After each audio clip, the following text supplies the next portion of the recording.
Natapon mo nga pala sa toilet yan. Pero, hinugasan ko naman.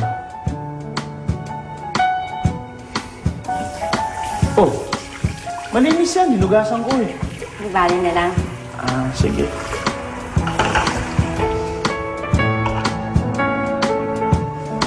Ay! Naku, sorry Nahulog sa toilet. Huwag kang mag-alala. Hugasan ko yan.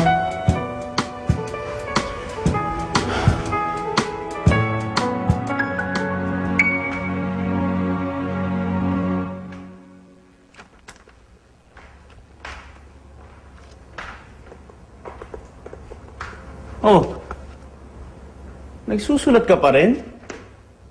Akala ko ba inamin mo na wala ka talagang talent? Ang totoong writer, hindi basta-basta sumusuko.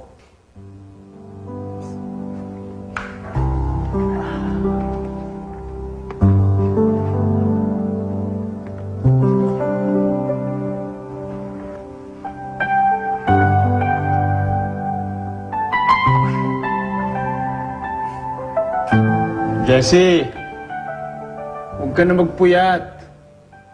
Alam mo, ang utak na walang laman, kahit nahalughugin mo pa yan, wala talagang laman yan.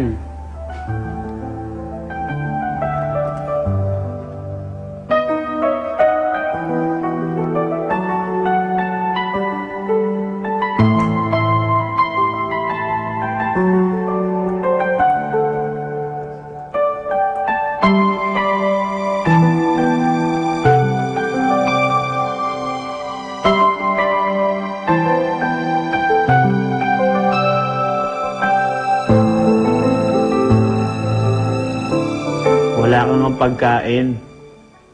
At hindi pang aso to. Kulit naman kasi ito ni Jessie. Nag-ampon-ampon ng aso, wala nang papakain. Ano, gutom ka na, no? Halika. Puntahan natin yung nanay mo. Doon tayo humingi ng pagkain. Halika, tara!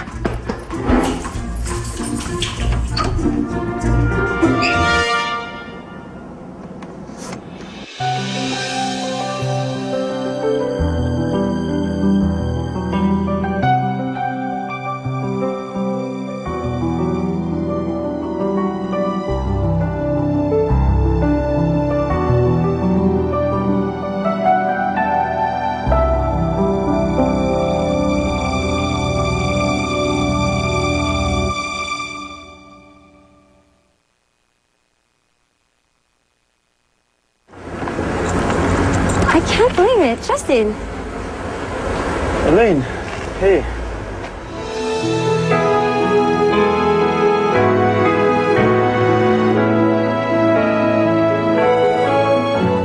May tatlong bear sa loob ng isang bahay. Si Papa Bear, si Mama Bear, si Baby Bear. Hindi ko alam na marunong palang kumanta itong manugang ko. Mama Bear tsaka Papa Bear? Yun yung sorpresa mo? Gusto ko manood ng last full show eh. Kaya hatid mo na ako kay Donald. Sila na sasama sa akin. Pwede naman ako manood ng sine kasama mo. Hello, Justin. Hello, Elaine? Nasaan ka? Ano nangyari? Sino kaya ang mahiwagang babaeng ito? Bakit very intimate siya with Justine sa 10 oras ng gabi? Siya kaya ang dahilan kung bakit hanggang ngayon ay hindi matigil-tigil ang mga bulong-bulungan na hiwalay na si Justine at Jessie to think nakakakasal lamang nila. You must really love him, don't you?